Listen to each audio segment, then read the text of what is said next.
Reage! Reage! Faltam poucas horas para você acordar e fazer a prova. Reage, amigo! Reage! Essa ansiedade que está te correndo vai acabar daqui a pouco. Faltam poucas horas para isso. Afinal de contas, a prova do Enem é amanhã. Não vai ter outro dia. Né? Pelo menos no momento que eu estou gravando esse vídeo, espero que não me derrubem, ou espero que sim, mas não sei, a prova do Enem não foi adiada. Então você vai fazer a prova amanhã. E minha última dica não vai estar aqui. Quer dizer, eu até vou explicar o quadro, eu montei ele. Mas minha última dica é: lembra de tudo que você fez durante o ano. Agora é hora de você chegar, parar e pensar assim, cara, eu estudei, eu me dediquei. Lá em fevereiro, março, sentei, comecei a estudar, fiz um planejamento, nem sempre eu segui ele, o que é normal, nem todo mundo segue durante um ano inteiro, segunda a sexta, pegando ali finais de semana e estudando horas e horas a finco, mas você fez um planejamento, você foi nas aulas, quer dizer, enquanto pôde, depois você assistiu às aulas, tudo bem não ter assistido ao vivo, mas você assistiu a aula gravada, você correu atrás de fazer exercício, você perturbou teu professor de filosofia, o Vascão, cobrando o exercício dele, né? Cobrando o gabarito. Enfim, gente, vocês se prepararam. E é isso que eu queria deixar aqui como dica final. Se você se preparou, se você realmente se preparou, cara, confia no seu preparo. É isso. Não tem mais o que falar.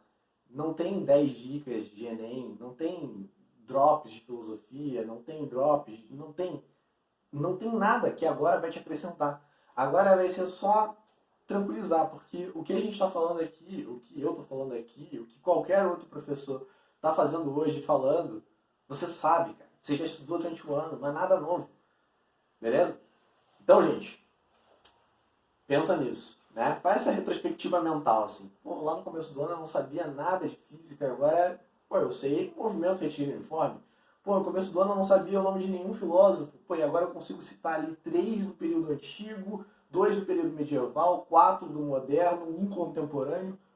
Você tem progresso e você vai fazer uma boa prova.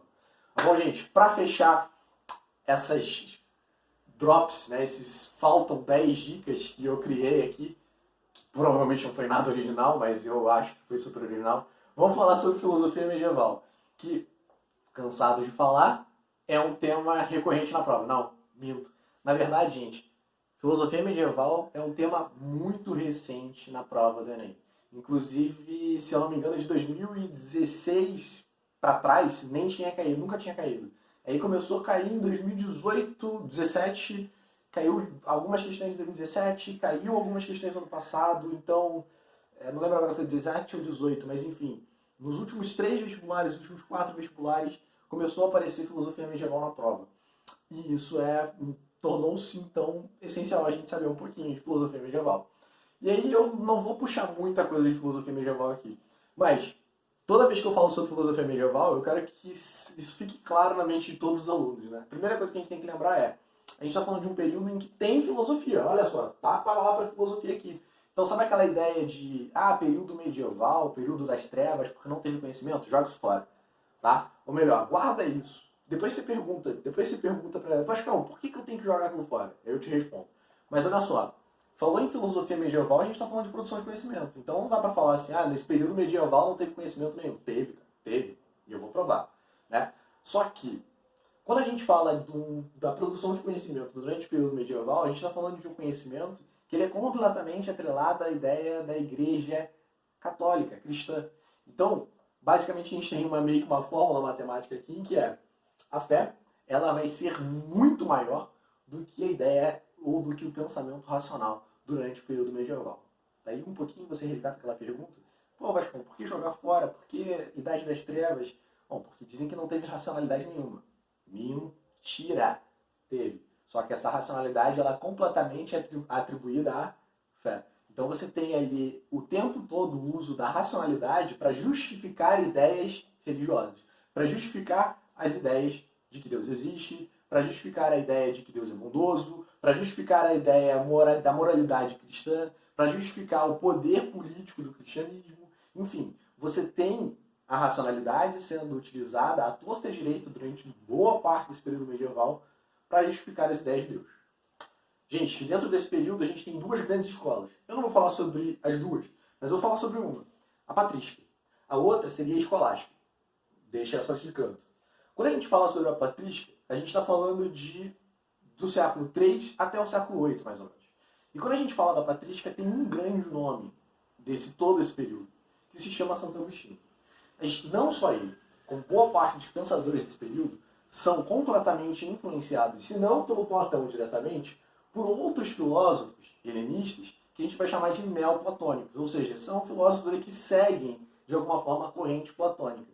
Então dá pra gente afirmar que todo esse período patrístico aqui, ele tem ali uma representatividade muito grande de Platão. Beleza?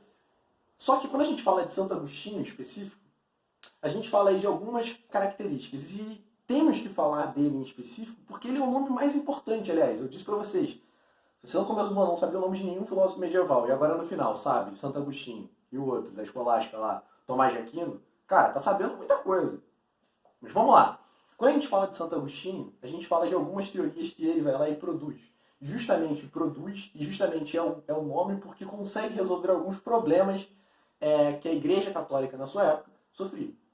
E vamos lá. A primeira grande ideia aqui que a gente tem que apresentar do Santo Agostinho é a teoria da iluminação divina. Que se você estudou muito bem Platão, e você pegou bem aquela ideia do mundo das ideias platônicas, você vai captar comigo aqui a teoria da iluminação divina também. Porque ele copia basicamente tudo, né? Sabe aquele meme? Copia, mas não faz igual? Então, ele copiou e não fez igual. Por quê? Qual é a grande diferença aqui? Ele não vai mudar nada do mundo sensível que o Platão apresenta. Nada. O mundo sensível é aquele mundo corpóreo. Ok, show de bola, você aprende através dos sentidos. Mas quando ele fala sobre o mundo das ideias, são o mundo das ideias divinas. Já mudou. E aí está seguindo aquela ideia do dedinho pro alto do Platão. Só que, e a grande diferença é que não há como eu, ou você, ou qualquer ser humano atingir esse mundo das ideias. Afinal de contas, esse mundo das ideias divinas não tem palavras divinas ali à toa. Ali tem nosso Deus, ou o Deus cristão, que basicamente conhece todas as coisas. E ele não vai permitir que você alcance o conhecimento de todas as coisas. A compreensão humana não vai ser expandida de uma forma que tudo você vai poder compreender. Mas você vai poder compreender algumas coisas. E principalmente as coisas que ele permitir que você encontre. Mas para isso, você precisa estar simplesmente integrado dentro do seu campo intelectual. Não deixando se levar pelos momentos corpóreos. Ou pelo corpo. Então perceba aí que a ideia de corpo, ilusão, mente, racionalidade, alma, seja o que você quiser chamar, que leva de fato ao conhecimento, existe, e assim como Platão. Só que aqui a gente não está falando de uma mente, de uma racionalidade que vai ao encontro do conhecimento, mas sim que recebe o conhecimento de Deus. Outra grande ideia aqui é a ideia de livre-arbítrio, né? Que vem junto do problema que é a origem do mal. E qual é o lance do problema da origem do mal? Existe um problema que se Deus é todo bondoso, qual é aqui que o mal existe? E os maniqueístas, eles tinham a ideia, existe o bem e existe o mal. São das duas coisas que existem. O Santo Agostinho vai resolver esse problema de uma forma bem simples. Não existe mal. O mal é a ausência do bem. Quando falta o bem, é que o mal está ali. E por que a gente deixa de agir de forma bondosa? Porque nós temos o livre-arbítrio. Deus nos fez com o livre-arbítrio. Então, fez sem a capacidade de compreensão do todo, e simplesmente tudo que é compreendido vem por causa dele, e também nos fez com o livre-arbítrio. Temos que tomar nossas decisões. Temos que escolher o caminho do bem sempre. Gente, é isso, Santo Agostinho. A gente fecha aqui esses faltam 10 dicas. Gostei muito de estar fazendo esses vídeos. E para não me alongar muito, fica aí o meu salve, fica aí o meu desejo que vocês façam uma boa prova. E eu tenho certeza que vocês vão fazer uma boa prova. Até mais!